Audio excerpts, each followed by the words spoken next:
I've played Shogun 2 for as long as I can remember. It's been the game that got me into the online gaming sphere. I love this game to death. All those hours putting Yari Ashigaru into Yari Wall and defending sieges against armies twice my size as a younger player still linger in my heart. Unfortunately, I know that this game will stay the same for the rest of time. But I can't help but dream. I've been thinking, if in a miraculous twist of fate, the Total War devs ever came back to update Shogun 2, what could they even change? I've got over 1200 hours on this title and I aspire to become a game developer one day, so I'd like to think I have a good understanding of the underlying game systems that make Shogun 2 the experience that it is. So today, I would like to present 5 things that I would change about Shogun 2 Total War if it ever got updated. Now, for a little context, my recent experience in Shogun 2 comes from playing single-player campaigns on hard difficulty.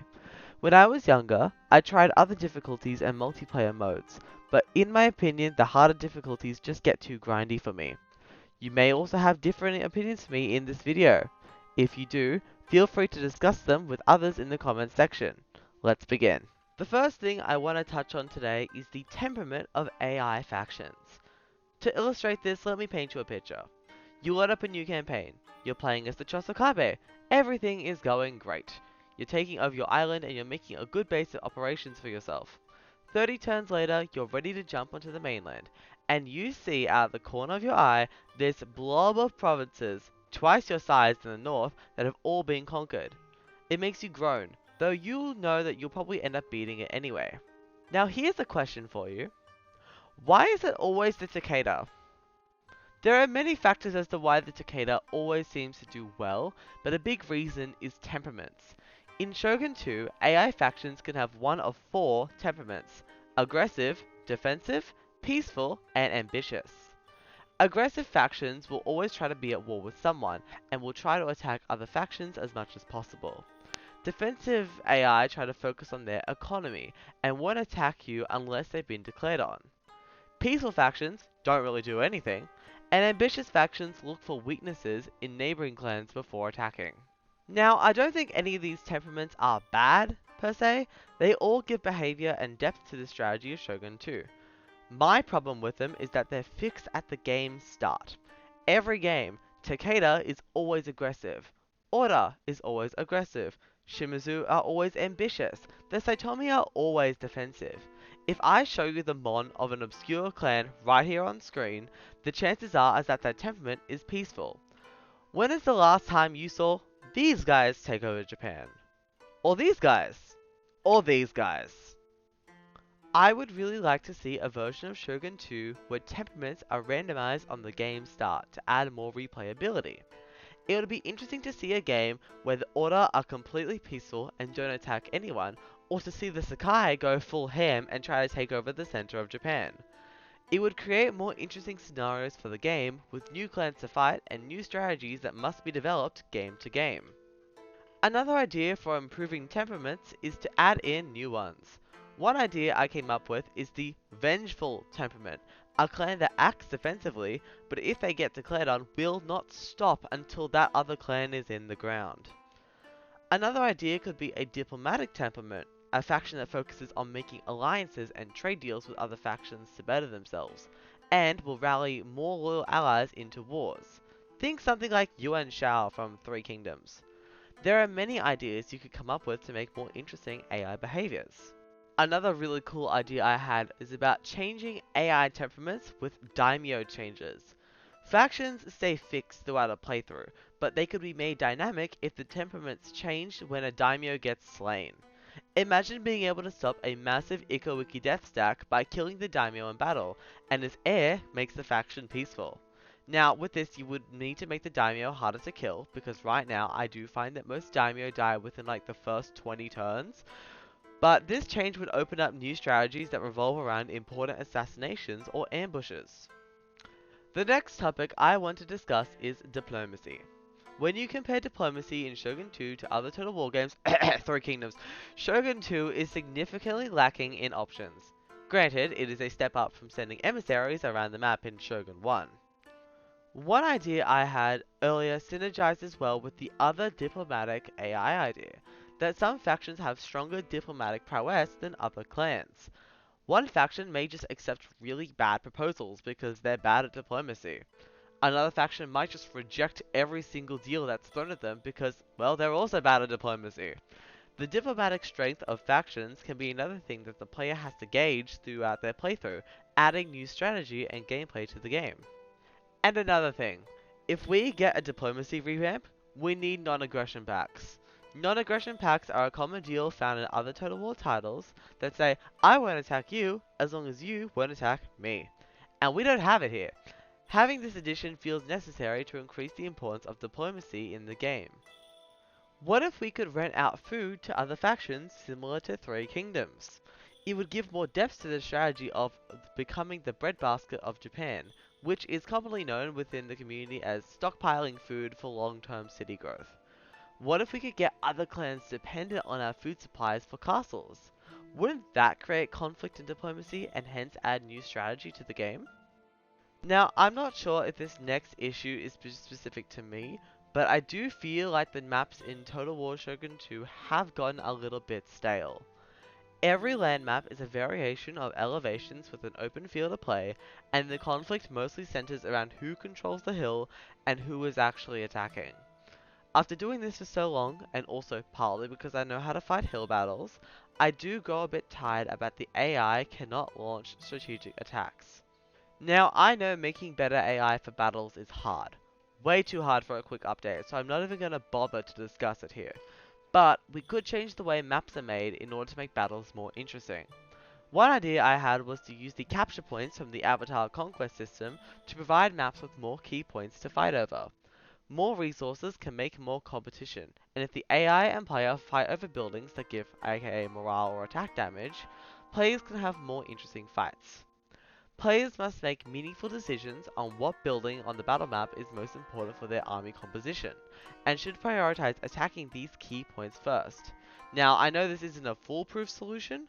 Fighting over buildings could get boring as well. Maybe an idea to regulate the difference between maps and their buildings is to base them off the development of castles and roads in the province.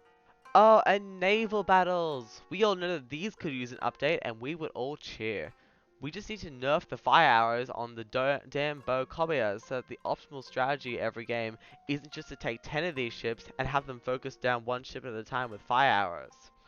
Another idea could be to add in more mountains and other obstacles to the maps to make the map design more interesting and allow players to outwit the AI.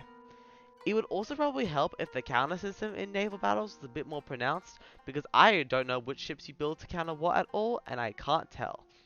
Topic number 4 is Realm Divide. Realm Divide, in my opinion, is ass. The idea behind Realm Divide is an interesting concept. To stop a growing power, the rest of the clans must team up to destroy this rival faction. This event marks the end of the mid-game and the start of the late game. The problem I have with this mechanic is that its power within the game, specifically in relation with the AI, renders a bunch of already existing mechanics useless. For example, tariffs. Tariffs are a part of trading. The longer your trade route between two factions stands, the more money you both can make. There's also a lot of buildings, bonuses, and interactions that make trade a more interesting concept than what it first appears. Because when Realm Divide triggers, all other factions declare war on you, all of your trade will be broken, and it just destroys all the tariffs that you have.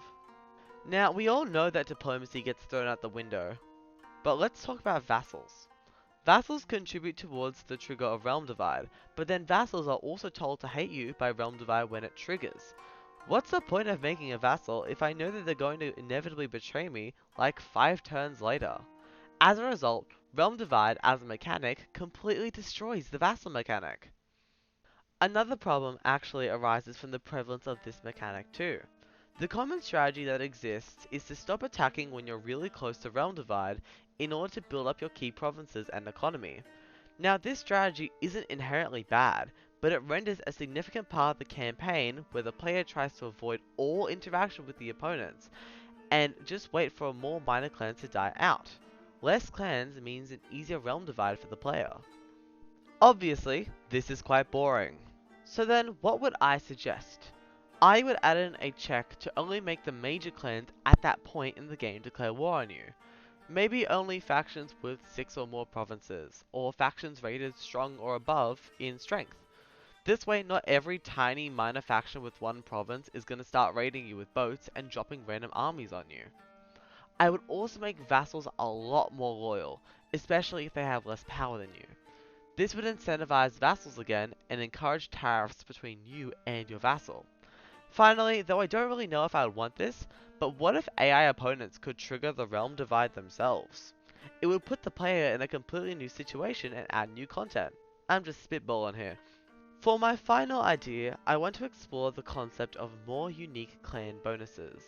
This one would be the most amount of work for the least amount of effort if the Total War devs were to ever change it, but it would be the best way to improve the replayability of the Shogun 2 campaign.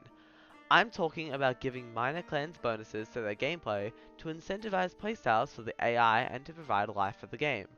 There are still so many underutilized mechanics that could be used to give these new clans bonuses. It could be also used as a way to make more DLCs in the future so that Total War could get some monetization, providing an incentive to the devs. You could start with the minor factions that already tend to do well in the campaign. For example, give the Shoni a bonus to income from external trade with trade ships to incentivize their strong naval start. Give the Amako a bonus to lower the resistance to invaders in new provinces to promote their aggressive pirate-like playstyle. It also wouldn't hurt to give similar bonuses to existing major factions to other minor factions if they exist in a different part of Japan.